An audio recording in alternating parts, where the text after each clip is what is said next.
Welcome into the Action Network podcast 2022 NFL free agency outlook. We are now discussing the NFC. Brendan Glasheen, Chris Raybon, Chris, an NFL analyst at the Action Network. Great to have you joining us. Be sure to check out our episode on the AFC. We're splitting them up into two different sections just to keep it easy for traffic. So we will start things off with the Dallas Cowboys in the NFC East. They are the reigning division champs, upset at home by the San Francisco 49ers. There are questions around Mike McCarthy, his status as the head coach going forward. At least there's rumblings. Sean Payton's out there now, yada, yada. All right, Chris Raybon, Dallas Cowboys. There's always a need you can find with the Cowboys, isn't there? Yeah, I mean, they need to get rid of that Zeke contract, but they can't. So they're not going to have too much cap space. But I'm looking at their defensive line because they were number 2 in pass defense DVOA a year ago, 16th against the run. Didn't really have anyone that gave them above average play on the interior. So I think, they're not going to have a lot of money. So maybe they go out and get a guy like Sheldon Richardson on a 1-year deal for cheap. And then even on the edge, I think they may need to add someone because, they've already come out and said Micah Parsons is not going to be like a full-time edge player.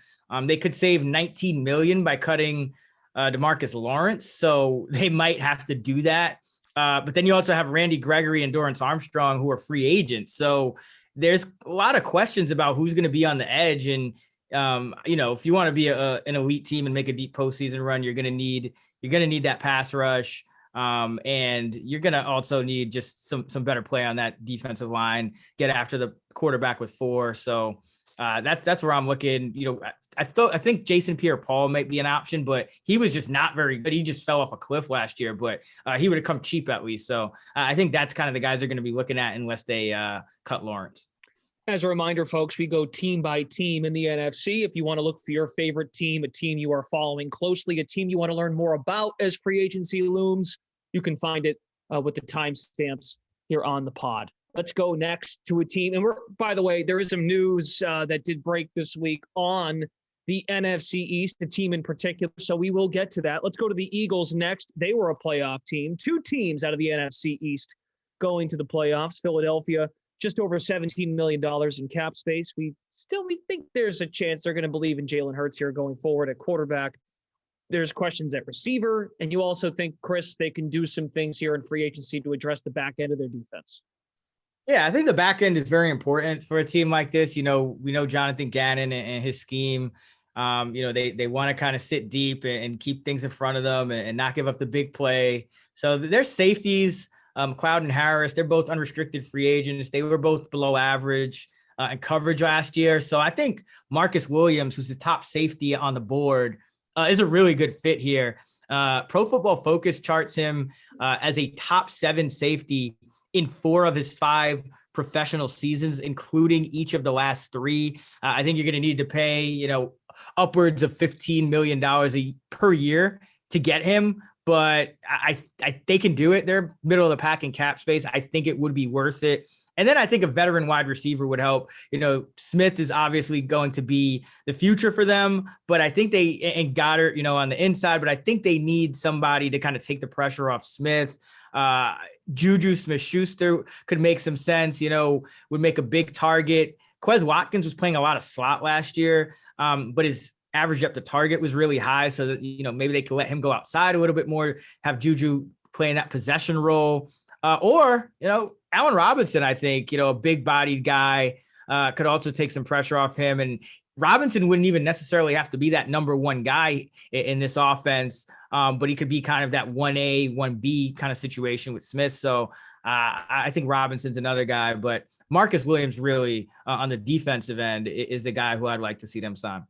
We suspected in our AFC episode that the Colts would have to explore the quarterback market because we thought they're not going to stay with Carson Wentz. There's too much pressure on the general manager, Chris Ballard, the head coach in Frank Reich. Well, news breaking this week.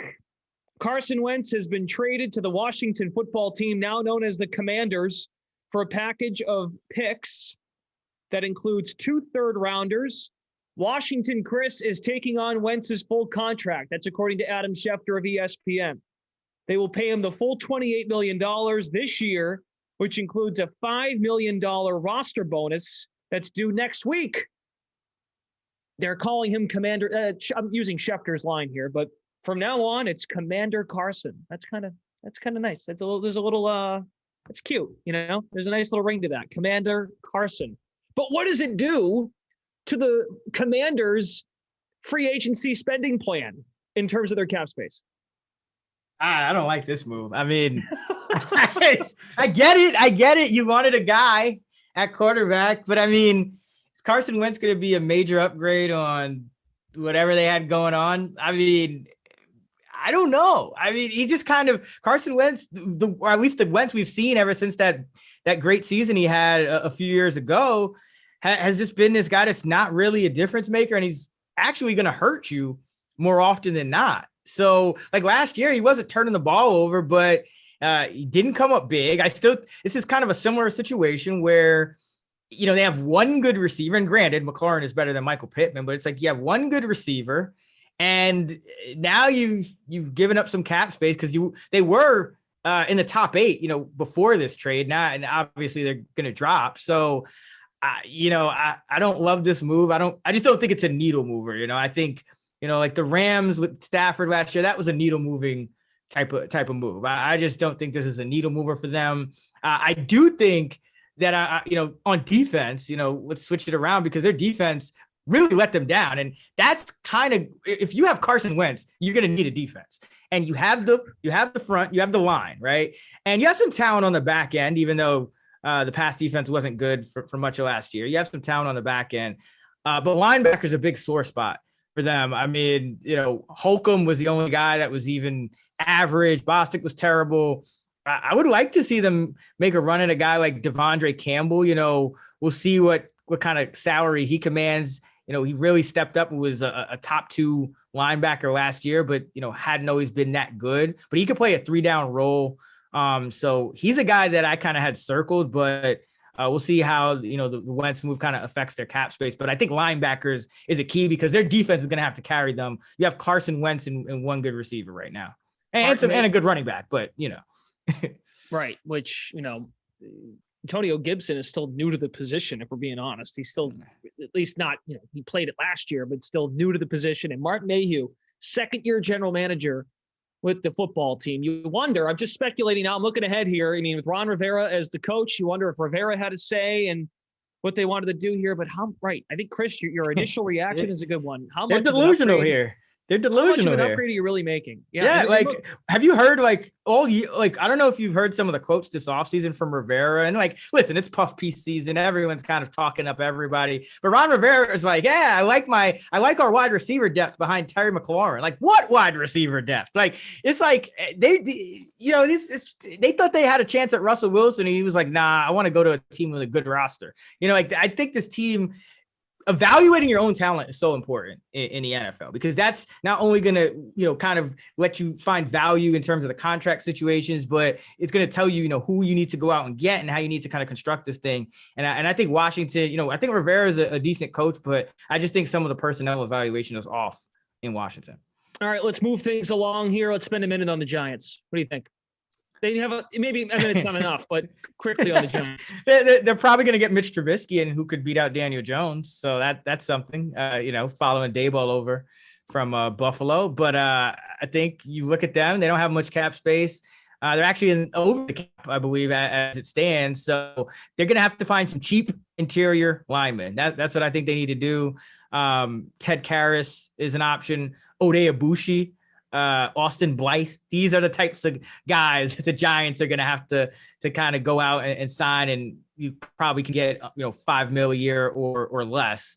And I think multiple interior linemen, even 3, would be worthwhile for this team because you're not able to evaluate whatever you got going on with Daboll, with Jones, or Trubisky, or whoever it is, if you don't have guys that can at least give them a chance to set in the pocket and throw the football.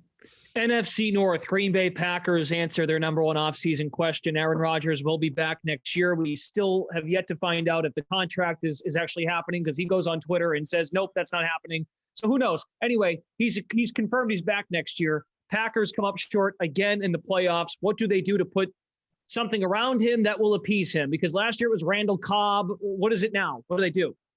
I hope it's not Randall Cobb. Listen, Green Bay can't really do anything right now. They're dead last in cap space. I think they're like $46 million over the cap, roughly, according to overthecap.com. So from the looks of it, they may have to cut, somebody or a couple of guys. Both Smiths, Preston and Zadarius, could save upwards of $10 million each toward the cap. So one or both of those guys may be casualties. I think it's going to be kind of more of the same with Green Bay. They're not going to make a splash in free agency. Probably just going to go to look to re-sign some of their guys. Maybe MVS. Maybe they bring Campbell back. He played well. Tunyon. They're going to need a tight end. Lewis could be a cap casualty as well. So wide receiver is always going to be the thing that I think they need to really get over the hump. I mean, look at that loss to San Francisco.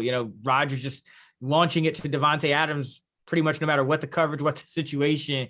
They need another wide receiver, but they're going to have to part ways with a couple of good players to even do that. So I just expect more of the same from Green Bay, and they're just going to kind of run it back. Another who he trusts is the key to that sentence as well. Right. Adams was tagged this week by the Packers. How about the Vikings? They make changes at general manager and at coach.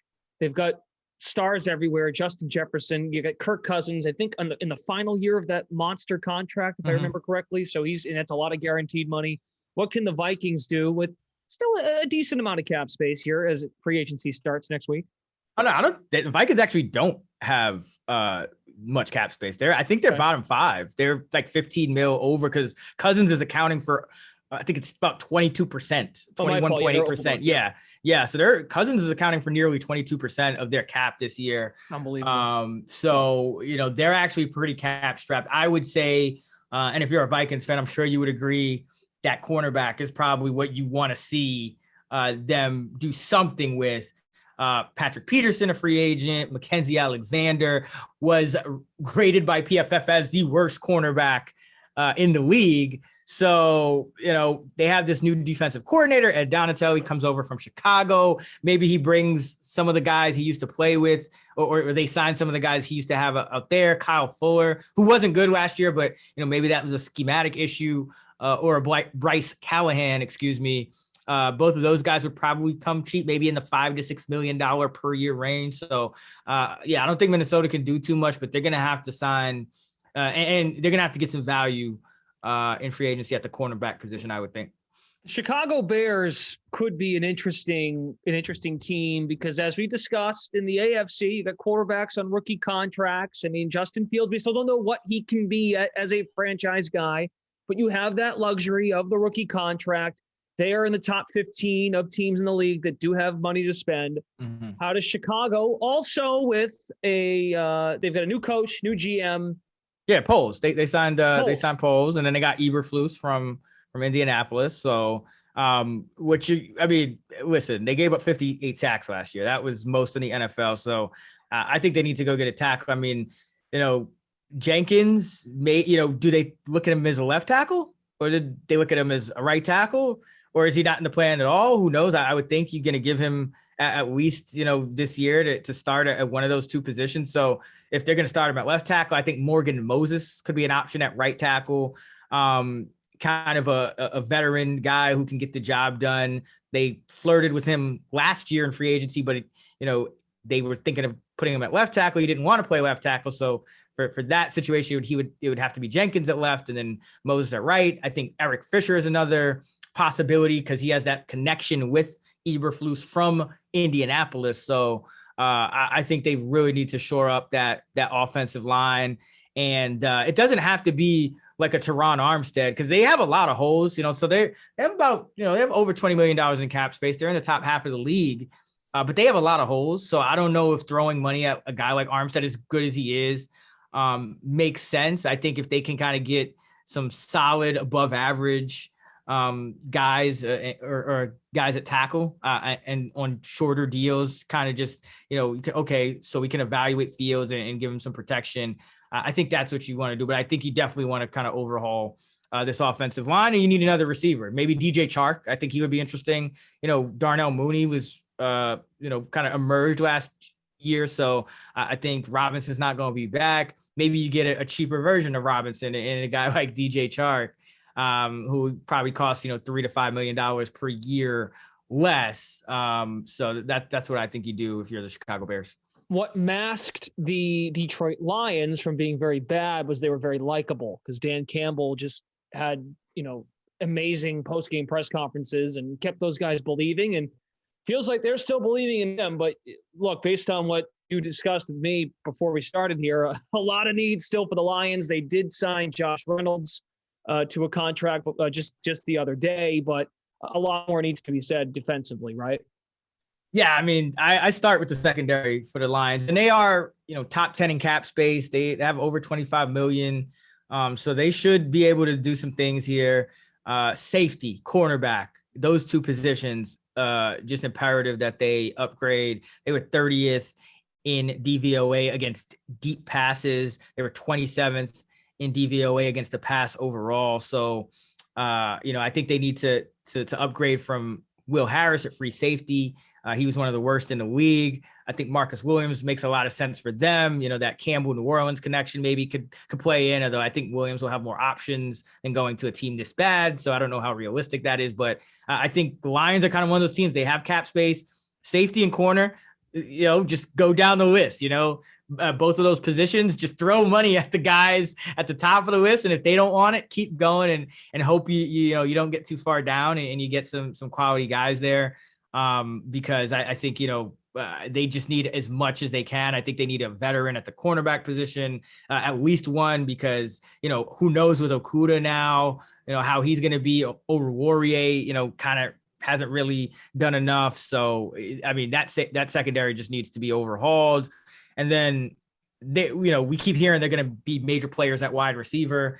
They have a really good one in St. Brown. I think Reynolds, has that chemistry with Goff, but they could still use kind of an alpha outside guy. So I think Cooper, Robinson do make sense for the Lions here, because they do have some money to spend. So it's like them spending on a guy like Robinson, I don't hate as much as some of these other teams. Packers are heavy favorite to win the NFC North at -200. Lions are plus 1,200, fourth of those four. We have two divisions down, two to go. Once again, it's Brendan Glasheen, Chris Raybon, NFL analyst of the Action Network, taking you team by team, division by division in the NFC on this podcast. If there's a team that you want to get specific insight on, we have timestamps marking each team. So we transition to the NFC South, which now looks strikingly bad across the board. But oh my goodness. The Tampa Bay Buccaneers are next team on the list. They are still your favorites at plus 150. Tom Brady has retired. They did franchise tag Chris Godwin. They still have pretty good pieces at linebacker. They do have weapons returning. Gronk allegedly is working out at the facility. Not allegedly. Bruce Arians said he's working out there, but still they don't know if he's going to come back or not. So a lot of questions looming around the Buccaneers. How do they stay contenders, Chris? What's the outlook? I mean, they need a quarterback, and I know I've heard rumors that the succession plan was always Blaine Gabbert. I don't believe that, and I don't think they believe it either. But it is kind of worrisome because, the guys that you would say, okay, probably fit the most, they don't seem to be interested in, or not even fit the most, but just, are the best guys out there. So Jameis Winston, he can get the ball downfield, but they already did that. So then it doesn't look like they're interested in a reunion there. And then Jimmy Garoppolo, he does nothing but win when he's in a good situation. This is a good situation, but Arians want to push the ball down the field.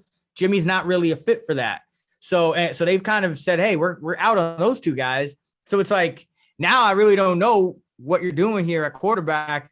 If you're the Bucs, could it really be a guy like Gabbert? I don't know, but that's worrisome. And then, you also have a hole at guard now with Marpet retired. Kappa's a free agent. Stinney hasn't been good.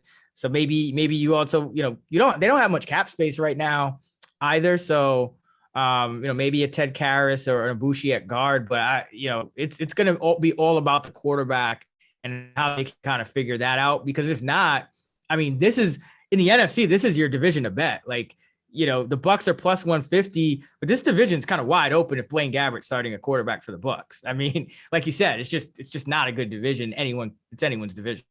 We'll get to a team that Chris likes in particular in the NFC South. We'll go to the Saints next. They're plus 260, second favorite behind Tampa.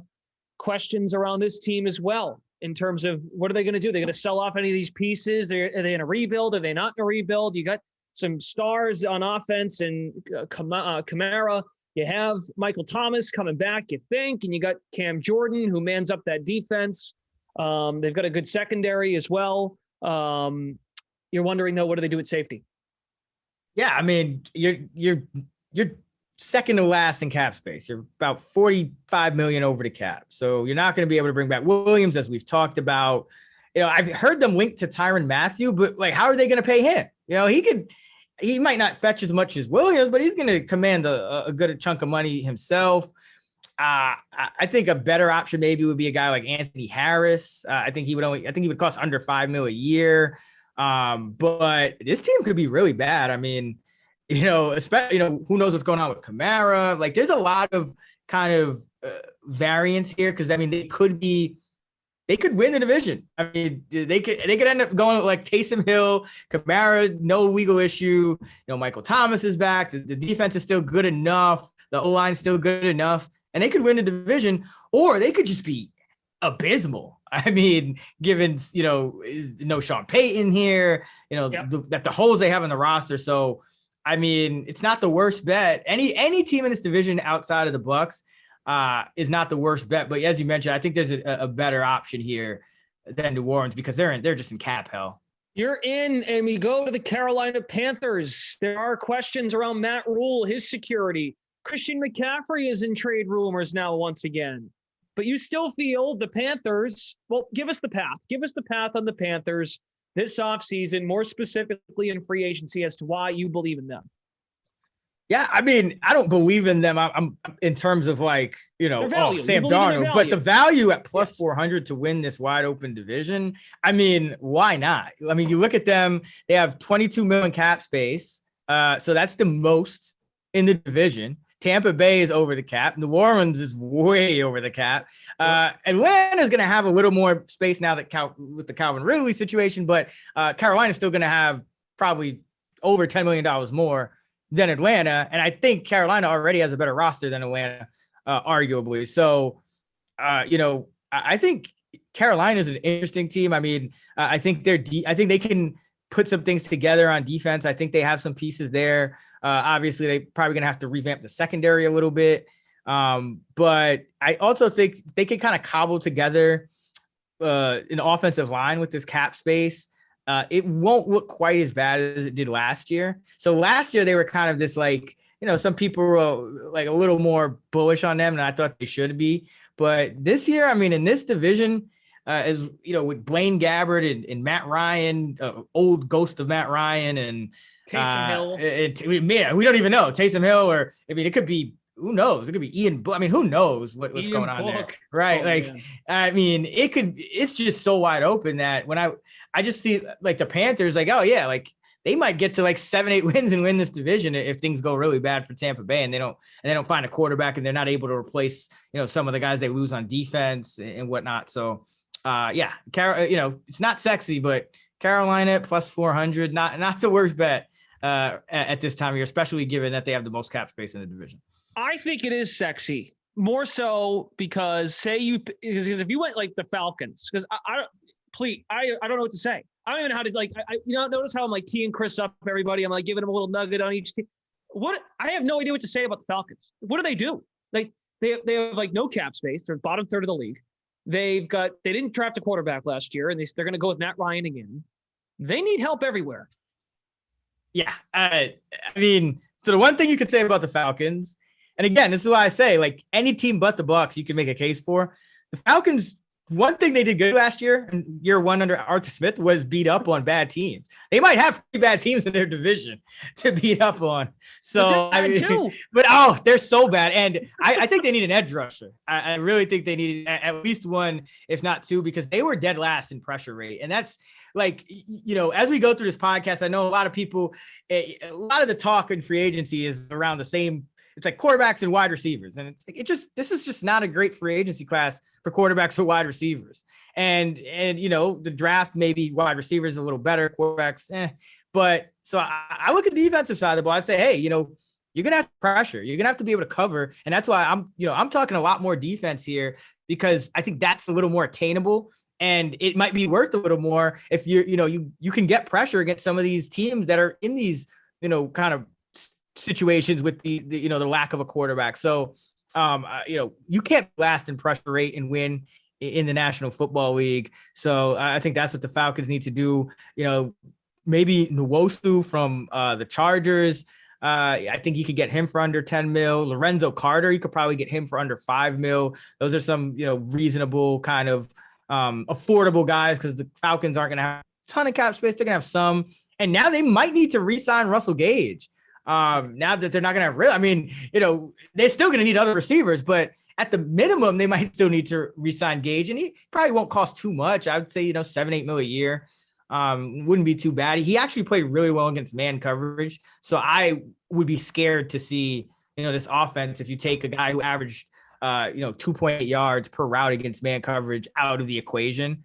So I think they would do well to sign Gage, but they're going to need another guy. Maybe they're the thing that takes a flyer on Will Fuller, playing indoors. Maybe he can stay healthy. But yeah, it's ugly for Atlanta. We make the turn for home. 4 teams that folks are interested in because of the news recently, and just it's the best division in the conference, the NFC West. We'll begin with the reigning Super Bowl champion, LA Rams. Feels to me like there's not much, and that's typically the case. Chris, when you win the championship, there's not much you got to do to fix your team. Yeah, so go back to Bengals. They're undervalued. The Rams are like kind of in the opposite situation where, yeah, they won the thing, but they're bottom 3 in cap space. They're probably going to be 20 mil over the cap. And, there's going to be a lot of guys that they just can't re-sign. So I think they're going to prioritize Von Miller. And maybe Odell Beckham. And that's, I don't know if you even need to prioritize Beckham. I know he gave you a lift, but obviously the injury, you have Woods coming back off the same injury. So, maybe you can get by without that. I would say they need to make sure they go get Von Miller and keep him there, because I think he really helped that pass rush, they weren't necessarily getting a ton of pressure. They were getting home and getting sacks, but I think Von Miller, it's kind of like the Chiefs where, Ingram really helped adding that pass rush. I think Miller really helped. So that's the guy I would focus on, but yeah, you're going to see them lose a ton of guys. I think from last year, a couple guys on the O-line, Williams, that corner. So there's not much they can do, but I would prioritize Miller if I were the Rams. And I think that's what they're going to do. Feels like there's going to be a bidding war for Von Miller now. He's like, well, the Broncos called me, and hey, the Chiefs called me. So the Rams, they just keep spending. They very well could. They might be, just one more thing on the Rams. They might need to be another one of those teams that just ends up going after those guys on the 1-year deals and trying to run it back with, like a Ingram or a Houston, because they might just not be able to afford a Von Miller.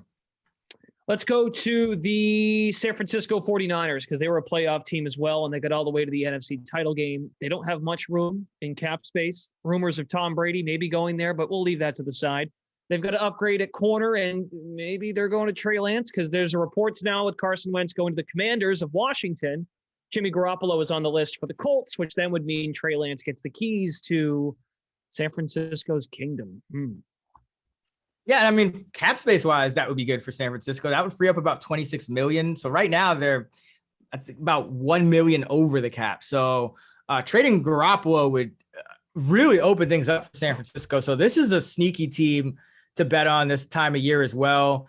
They're plus 180 to win the North. That's second place behind the Rams.